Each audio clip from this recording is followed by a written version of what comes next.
Tirupati Horsley హిల్స్లో 1350 కోట్ల పెట్టుబడి పెట్టనుంది అధ్యక్ష. ఈ ప్రాజెక్ట్ ద్వారా 5 ప్రాంతాల్లో 1090 మందికి ఉపాధి లభిస్తుంది అధ్యక్ష. అధ్యక్ష ఎస్ అర్బస్ డెవలపర్స్ ప్రైవేట్ లిమిటెడ్ తూర్పు గోదావరి జిల్లాలో డెస్టినేషన్ డెవలప్మెంట్ ప్రాజెక్ట్ పెట్టేందుకు ముందుకు వచ్చింది అధ్యక్ష. ఇందులో హ్యావ్లాక్ బ్రిడ్జ్ అలాగే కాకినాడ బీచ్ ప్రాంతాల్లో 1000 కోట్లతో డెస్టినేషన్ టూరిజం ప్రాజెక్టులని అభివృద్ధి చేయనుంది అధ్యక్ష. ఇందులో 700 మందికి ఉపాధి లభిస్తుంది అధ్యక్ష. దేవభూమి రోప్వేస్ విజయవాడ, శ్రీశైలం, శ్రీకాళహస్తి, కోటప్పకొండ, తిరుపతి, విశాఖపట్నంలో 1250 కోట్లతో ఇన్ఫ్రాస్ట్రక్చర్ కేబుల్ కార్ ప్రాజెక్టులని అభివృద్ధి చేస్తుంది అధ్యక్ష. దీని ద్వారా 700 మందికి ప్రత్యక్షంగా ఉపాధి లభిస్తుంది అధ్యక్ష. డ్రీమ్ ఒప్పందం కుదుర్చుకుంది అధ్యక్ష. ఈ ప్రాజెక్టుతో 6500 మందికి ఉద్యోగాలు లభిస్తాయి అధ్యక్ష. తులి హోటల్స్ కంపెనీ మారేడు మిల్లు ప్రాంతంలో 1000 కోట్లతో 1000 మందికి ఉపాధి లభించేలాగా సఫారీ టూరిజం ప్రాజెక్ట్ని కూడా ఏర్పాటు చేయనుంది అధ్యక్ష. MRKR constructions and industries Tirupati, Bapatla, విశాఖపట్నంలో 1000 కోట్లతో 7 స్టార్ హోటల్స్ కట్టేందుకు ముందుకు వచ్చింది అధ్యక్ష. ఈ 3 ప్రాంతాల్లో దాదాపుగా ఒక్కొక్క ప్రాంతంలో 1000 మందికి తక్కువ లేకుండా ఉద్యోగాలు లభిస్తాయి అధ్యక్ష. మంజీరా మోటల్స్ అండ్ ప్రాజెక్ట్ సంస్థ విశాఖపట్నం, తిరుపతిలో 1000 కోట్ల పెట్టుబడితో హోటల్ని అభివృద్ధి చేసేందుకు ఒప్పందం చేసుకుంది అధ్యక్ష. వీటితో పాటు ఇతర ఎంఓఏలు కూడా ఉన్నాయి. అంటే దాదాపుగా 129 ఉన్నాయి. దాంట్లో ఎగ్జాంపుల్గా కొన్ని చెప్పడం జరిగింది అధ్యక్ష. ఈరోజు మీకు నేను ఒకటే చెప్పాలనుకుంటున్నాను అధ్యక్ష. ఎంఓఏలు చేసుకోవటమే కాదు, వాటిని 100% గ్రౌండ్ చేయాలి. అలాంటి వాటినే ఎంఓఏలు చేసుకోండి అని మన గౌరవ ముఖ్యమంత్రి గారు చాలా స్ట్రిక్ట్గా చెప్పారు అధ్యక్ష. ఎందుకంటే అధ్యక్ష మీ అందరికీ తెలుసు, ఒకటి మనం చెప్తే ఖచ్చితంగా చేయాలి అనేది జగనన్న నినాదం. సో ఆ విధంగానే మన గతంలో చూస్తే 3.5 ఏళ్ల కాలంలో మనం చేసుకున్న ఎంఓఏలలో దాదాపుగా 89% గ్రౌండ్ చేసి చూపించాం. అది జగనన్న ట్రాక్ రికార్డ్. కానీ మీరు చూస్తే అధ్యక్ష, తెలుగుదేశం పార్టీ వాళ్ళు గతంలో చేసుకున్నారు. ఏ విధంగా గూర్ఖాలకి, వాళ్ళ ఇళ్లలో పనిచేసే వాళ్ళకి కోట్లు తగిలించేసి ఏ విధంగా ఎంఓఏలు చేసుకున్నారు. జగనన్నతో ఎంఓఏలు చేసుకున్న వాళ్ళని చూడండి అధ్యక్ష. అది డిఫరెన్స్ జగన్మోహన్ రెడ్డి గారికి, చంద్రబాబు గారికి. అసలు ఆంధ్రజ్యోతిలోనే వచ్చింది అధ్యక్ష. కింద కూర్చొని ఎంఓఏలు చేసుకుంటున్నారు అధ్యక్ష. పారిశ్రామికవేత్తలు ఎవరైనా ఇలా ఒక చోట కూర్చొని ఇన్ని ఎంఓఏలు సంతకాలు చేసుకోవటం గతంలో ఎప్పుడైనా చూశారు అధ్యక్ష? అంటే చంద్రబాబు నాయుడు ప్రభుత్వంలో అడ్వర్టైజ్మెంట్స్ ఎక్కువ, ఇన్వెస్ట్మెంట్స్ తక్కువ. కేవలం తన పచ్చ ఛానళ్ళకి డబ్బులిచ్చి సభాధ్యక్షుడి స్పీకర్ స్థానంలో కూర్చోవడం నాకు చాలా ఆనందంగా ఉంది. ఎన్ని దశాబ్దాలు ప్రజలు రాజకీయ జీవనంలో ఎన్ని దశాబ్దాలు ప్రజలు మీ వాడి వేడి చూశారు.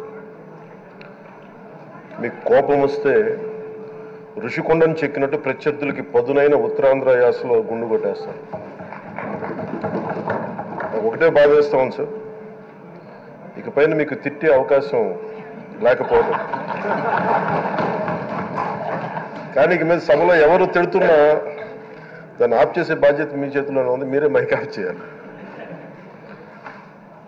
అంటే మా చిన్నప్పుడు నేను చూసేవాడు, ఒకసారి అల్లరి చేసే అబ్బాయిని క్లాస్ లీడర్ చేసేవాడు చిన్నప్పుడు మా స్కూల్లో. కానీ ఇన్నాళ్ళు ప్రజలు మీ వాడి వేడి పలుకులు, మీ ఘాటైన వాగ్దాటి చూశారు. ఈ రోజు నుంచి రాష్ట్ర ప్రజలు మీ హుందాతనం చూస్తారు. డిబేట్స్ వెనకాల దాక్కుని సంస్కారహీనమైన భాషల్ని, భావాల్ని రకరకాల మాధ్యాల్లో విరజిమ్ముతూ ఉంటారు. దాని నియంత్రణ మీ ఆధ్వర్యంలో ఇక్కడి నుంచే మొదలవ్వాలి. ఇందాక సభా నాయకులు గౌరవ ముఖ్యమంత్రి శ్రీ చంద్రబాబు నాయుడు గారు చెప్తారు, ఆడబిడ్డలు ఏ విధంగా నలిగిపోయారు ఈ రాష్ట్రంలో గత 5 సంవత్సరాల్లో. చిన్న లేదు, పెద్ద లేదు, ఎవరని లేదు. ఎవరన్నా సరే ఒక మాట మాట్లాడితే వాళ్ళు వ్యక్తిగతంగా దూషణ, సోషల్ మీడియాలో వాళ్ళని క్యారెక్టర్ అసాసినేట్ చేయటం, వాళ్ళు పెద్ద నాయకులు కావచ్చు, కార్యకర్తలు కావచ్చు, లేదా వాళ్ళకి ఎదురు తిరిగి ఒక ఒపీనియన్ చెప్పి ఎవరైనా సగటు మనిషి కూడా కావచ్చు, అది ఇక్కడతో ఈ రోజు నుంచి ఆగిపోవాలి అధ్యక్ష. అది మీ ఆధ్వర్యంలోనే మొదలవ్వాలి. గత ప్రభుత్వం తాలూకు సభ జరిగిన విధానం చూస్తే ఈ వ్యక్తిగత దూషణ ఇవన్నీ చాలా ఇబ్బంది పెట్టే ప్రజలు. ఈ రోజున వాళ్ళకి 11 సీట్లకు పరిమితం అయ్యారు, ఈరోజు లేరు, ధైర్యం లేదు వాళ్ళకి.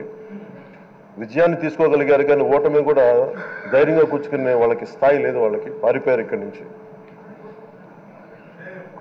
భావంలో ఉండే తీవ్రత భాషలో ఉండాల్సిన అవసరం లేదు. భాష మనుషుల్ని కలపడానికి కానీ విడగొట్టడానికి కాదు, భాష విద్వేషం రేపడానికి కాదు, పరిష్కరించడానికి. ఎంత జటిలమైన సమస్య అయినా, భయంకర సమస్య అయినా చర్చల ద్వారా పరిష్కరించుకోవడానికి కానీ వివాదం సృష్టించడానికి కాదు. ఈ సభ ఉన్నది అందుకు. కానీ మనం చూసింది వాళ్ళ దగ్గర నుంచి బూతులతోటి, వ్యక్తిగత దోషులతోటి రాష్ట్ర పురోభివృద్ధిని ఆపేశారు.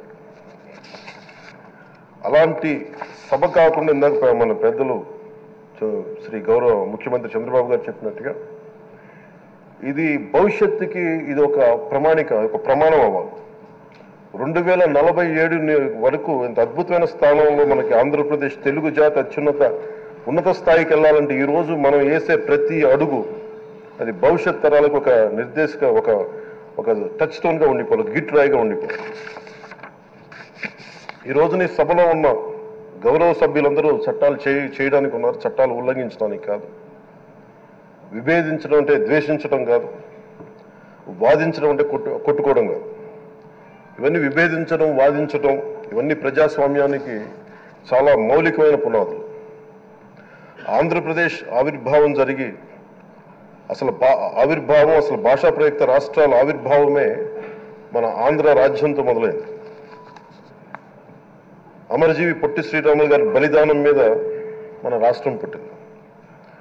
56 రోజులు తిండి తిప్పలు తినకుండా నరకం అనుభవిస్తూ ఆయన బలైపోయారు.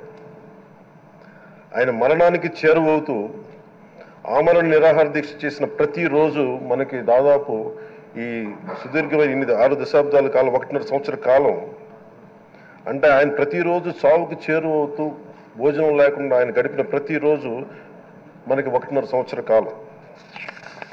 అలాంటి నేపథ్యంలో అలాంటి మహోన్నతుడు శ్రీ పొట్టి శ్రీరాములు గారి త్యాగాన్ని కనుక మనం ఈ సభలో ప్రజా సంక్షేమం కోసం మాత్రమే చర్చలు జరగాలి, వాదోపవాదాలు హద్దులు దాటకుండా ఉండాలి, వ్యక్తిగత దూషణకి తావివ్వకుండా ఉండాలి. అలా కాకుండా గత ప్రభుత్వం లాగే ఈ సభని తిట్లకి, బూతులకి, కొట్లాటకి వాడితే ప్రతి నిమిషం పొట్టి శ్రీరాములు గారి బలిదానాన్ని అవమానం చేసినట్టే. ఒక గొప్పవాడు, ఒక మహానుభావుడు బతికినప్పుడు మాత్రమే కాదు, చనిపోయిన తర్వాత కూడా కొన్ని తరాలు ఉపయోగపడతారని నిరూపిస్తారు. అలాంటి కోవకు చెందిన మహానుభావులు ఆంధ్ర రాష్ట్ర సృష్టికర్త, భాషా ప్రయుక్త రాష్ట్రాలకు శ్రీకారం చుట్టిన ద్రష్ట అమరజీవి శ్రీ పొట్టి శ్రీరాములు గారి స్మృతిలో ఒక విలువలతో కూడిన ఒక సత్సాంప్రదాయాన్ని తెరలేపుతూ మీ ఆధ్వర్యంలో ఈ సభ జరగాలని, ఈ 5 ఏళ్ల ప్రజా ప్రస్థానంలో ఈ విలువైన 5 ఏళ్లు రాబోయే తరానికి గొప్ప భవిష్యత్తునిచ్చేలా, అన్నం పెట్టే రైతుకి, కౌలు చేసుకునే రైతుకి, రైతు కూలీకి అండగా ఉండేలా, మహిళలకి భద్రతతో పాటు ఉన్నత స్థాయికి ఎదిగేలా, ప్రభుత్వ ఉద్యోగులకి భద్రత కల్పించేలా, పశువు, పక్షి, ప్రకృతి సర్వజనులందరికీ కూడా మతాలకి, ప్రాంతాలకి అతీతంగా సుభిక్షంగా అభివృద్ధి పదంలో ఆంధ్రప్రదేశ్, ఆంధ్ర రాజ్యం అద్భుతమైన ప్రగతి సాధించేలా ఈ చర్చలు సాగాలని కోరుకుంటూ సభాపతి అయ్యన్న గారికి